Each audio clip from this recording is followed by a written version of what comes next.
మంచి చేస్తారు. చెప్పండి సార్, ఎట్లుంది ఎందు- గవర్నమెంట్? ఈ గవర్నమెంట్ బాగుంది. ఆ గవర్నమెంట్ మీద ఎందుకు అంటున్నామంటే మొత్తం దోసుకున్నారు. ప్రజలకు తెలవాలా, ప్రజలు వాళ్ళని ప్రశ్నించాలా. ప్రజలు ఇప్పుడు వాళ్ళ వెంబడున్న లీడర్లు కూడా ఉన్నారు, వాళ్ళకు కూడా తెలుసు. మన మీడియా ఏదన్నా కానీ మేమైతే సామాన్యులం, ఒక్కొక్కసారి మాకే మంట అనిపిస్తుంది. ఏంది అసలు ఇట్లా ఇంత దోసుక తిన్నారని. ఇప్పుడు వాళ్ళకి ఏం లేకుండే, వాళ్ళ చరిత్ర అంటే వేరే దేశం కాదు, వాళ్ళు మన దేశమే. మన దగ్గర పుట్టిర్రు, మన దగ్గర పెరిగినరు. వాళ్ళకు 10 ఏళ్ళ క్రితం వాళ్ళకి ఏముండే, ఇప్పుడు ఏముంది. ఇప్పుడు నీకు కూడా తెలుసు, నువ్వు అడుగుతున్నావు కదా, నువ్వు తెలుసు, తనకు తెలుసు, అందరూ తెలుసు. కానీ ఎందుకు ప్రశ్నించలేరు వాళ్ళని, ఎందుకు నిలదీస్తలేరు? వాళ్ళని నిలదీయకపోని అది పోతే ఈ నెలనా 2 నెలల అయిందా ఇప్పుడు ఈ గవర్నమెంట్ 2 నెలలే వచ్చి ఏం చేసారని వాళ్ళు ప్రశ్నించారు. ఇంకా వాళ్ళు నీతిమంతులు, బుద్ధిమంతులు వీళ్ళని ప్రశ్నిస్తారు. నాన్న 10 సంవత్సరాలు మీరు ఏం చేసారు, 60 సంవత్సరాల కాంగ్రెస్ ఏం చేసిందని. కాంగ్రెస్ ఏం చెయ్యలేదని ప్రత్యేక తెలంగాణ తెచ్చుకున్నాం మనం. దేనికోసం? వాళ్ళు మోసం చేసారు, దొంగలు లుచ్చాలని మిమ్మల్ని తెచ్చినాం. మిమ్మల్ని మనమే తెచ్చుకున్నాం. తెలంగాణ కోసం మేము కూడా కొట్లాడినాం, దెబ్బలు తిన్నాం, వీళ్ళెంబడి తిరిగినాం, కేసీఆర్ ఎంబడి మేము కూడా తిరిగినాం. తెలంగాణ వస్తే ఆంధ్రోళ్ళందరూ దింకపోతారు అన్నాడు. ఒక చిన్న మాట, సెక్రటరీ దగ్గర ఈ కూరగాయ పట్టుకొని నిలబడినప్పుడు ఏది మనం పుంటికూర అంటాం. పుంటికూర అంటే తెలంగాణ వాళ్ళు, గోంగూర అంటే కాంగ్రెస్ వాళ్ళు, మన ఆంధ్రోళ్ళు గుద్దం దాన్ని ఎలగొట్టవచ్చు మనం అన్నాడు ఆయన్నే. మళ్ళా వాళ్ళ కాళ్ళకు ముళ్ళు కుచ్చుకుంటే తీస్తా అన్నాడు ఆయన్నే. అది ఓకే, చలో నువ్వు గెలిచినాక, నువ్వు ఒక రాజ్యం ఏలేటప్పుడు సీఎం అయినాక అందరినీ సమానం చూసుకోవాలా. చూసుకున్నది ఎక్కడాను? మొత్తం తెలంగాణ సర్వనాశనం చేసి పడేసారు, అప్పుల పాలు చేసారు. అదే అంతకంటే దాన్నన్నా వాళ్ళ ఆస్తులు అమ్మితే ఇప్పుడు మన తెలంగాణను వాళ్ళు బతికేయగలుగుతారు. వాళ్ళ ఆస్తులు మొత్తం అమ్మితే తెలంగాణ ప్రజలు బతుకుతారు. అట్లన్నా కొన్ని అమ్మన్నా మన తెలంగాణకు సాయం చేయాలి. ఇప్పుడన్నా మన డబ్బులు దోచుకున్న వాళ్ళు మనం అడుగుతున్నాం, మన ఉద్దేశం మనం చెప్తున్నాం. చెప్పడం కాదు, మన దమ్ముండి నిరూపించాలి వాళ్ళకి. అది వాళ్ళందరూ చెవులు బిడ్డగలగాలి, గొంతు మీద కాలేసి తొక్కగలగాలి. అది అందరూ ఏకమైతే. ఏకం కావాలని మరి ఏకం అయితే లేరు. వాడేమో దొంగ నోట్లు రూపించి, దొంగ నోట్లు ముద్రించి లక్షల కోట్లు అన్నాడు. వాడి దగ్గర జగన్మోహన్ రెడ్డి గారి దగ్గర 2 లక్షల కోట్లు ఉంటే వీడు 2 లక్షల కోట్లు అని చెప్పి బయలుదేరారు. అంటే వీళ్ళందరినీ పట్టుకునే వాళ్ళు లేరా ఎవరు?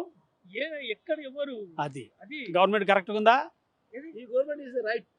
ఈ గవర్నమెంట్ అయినా సరే, ఏ గవర్నమెంట్ అయినా సరే పట్టుకోగలగాలి. నీచాన్ని తప్పుని తీసి బయట పెట్టాలి, రైట్ ని నిలబెట్టాలి, పేదలకి సాయం చేయాలి. కట్టిక దరిద్రులు రోడ్డు మీద పడిపోయి ఉన్నారు. ఇప్పుడు హైదరాబాద్లోనే, ఇంకా పల్లెటూళ్ళు కాదు, ఆంధ్రప్రదేశ్లోనే, తెలంగాణలోనే. వీళ్ళని రక్షించడానికి బయలుదేరదాం. లెటస్ ఎందుకు ఫైట్ ఎందుకు అక్కర్లా. దొంగ డబ్బులు తీసుకురామని చెప్పాలి, దొంగతనం లంచాలు తీసుకునేటువంటి వాళ్ళు తీసుకొని చెప్పాలి, ట్యాక్సులు కట్టినటువంటి వాళ్ళందరినీ తీసుకురావాలి. మంచిగా డబ్బులు తీసుకొచ్చేసి ఇక్కడ పెట్టేసేయాలి. అది కూడా ఈ డబ్బు తీసుకొచ్చేసి ఒక్కొక్కరు దోసుకొని వాళ్ళ బ్యాంకులలో పెట్టడం కాదు. గవర్నమెంట్ హ్యాండ్ ఓవర్ చేయాలి. గవర్నమెంట్ కరెక్ట్గా ఉండాలి. మళ్ళీ ఆ గవర్నమెంట్ ఏం చేయాలి తెలిసిన, మళ్ళీ ఇది తీసుకొని పోయి వాళ్ళు ఇది చేసుకుంటుంటారు. పర్ఫెక్ట్ పీపుల్ని మనము వాళ్ళు రేపు తయారు చేయాలి. పర్ఫెక్షన్ ఎట్లా ఉంటుందంటే తప్పు ఉండకూడదు, వ్యభిచారం ఉండకూడదు, అబద్ధాలు ఉండకూడదు, కుల ఫీలింగ్ ఉండకూడదు, రాష్ట్రాల ఫీలింగులు కూడా ఉండకూడదు, తర్వాత కలర్ ఫీలింగులు కూడా ఉండకూడదు. అవి ఎప్పుడైతే పోతాయో అప్పుడు ఆటోమేటిక్ సెట్ అయిపోతుంది. ఇవి ఉండవు మనుషులలో, వాళ్ళకి జ్ఞానం ఉండదు. వచ్చిన గవర్నమెంట్ వాళ్ళ తిట్టి చేసి వచ్చింది. కేసీఆర్ గారు, కేటీఆర్ గారు వాళ్ళందరూ బాగలేనందువల్ల వాళ్ళని అసహించుకున్నందువల్ల ఎవడో ఒకడు కావాలి కాబట్టి అంతేగాని ఈడు గొప్పడని వాడు తక్కువడని కాదు. ఇక్కడ వీళ్ళు ఇప్పుడు గొప్పగా నిలబడటానికి మరి మీరన్నట్లు ఇప్పుడు ఉన్నటువంటి వాళ్ళన్నా కనీసం మంచి చేస్తే మంచి చేయాలి, మంచిది, మంచి చేద్దాం, భావిద్దాం, చేస్తారనే వాళ్ళని గెలిపించుకున్నాం మనం. ఇప్పుడు వాళ్ళంతా గెలిపించుకున్నాం. మనోడు ఏమంటాడు, ఇప్పుడు ఇక్కడ అసెంబ్లీ బాగలేదంట, ఈ అసెంబ్లీని అవతల పెడిచి 100 ఎకరాలు తీసుకొని ఇంకో చట్టకాడ అసెంబ్లీ కడతారంట. మళ్ళా అది ఏం మాటలు ఇవ్వాలి, తెలివి కలిగిన మాటల.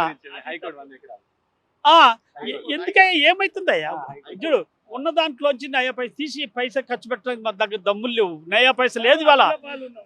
100 కోట్లు అయినాయి, ఇదివరకు 200 కోట్లు అన్నాడు, 2 లక్షల కోట్లు అన్నారు. ఇవన్నీ ఎవరి మీద వేస్తున్నారు వీళ్ళు? ఈ కోట్లన్నీ ఎవరి మీద వేస్తున్నారు చెప్పు నువ్వు. మరి పబ్లిక్ ఎవరు? నువ్వు నేనైనా ప్రతి దరిద్రమే కదా. అదే నీకుండా చేద్దాం, అదే నీకుండా చేద్దాం, ప్లాన్ చేద్దాం, అదే నీకుండా చేద్దాం అంటున్నా నేను.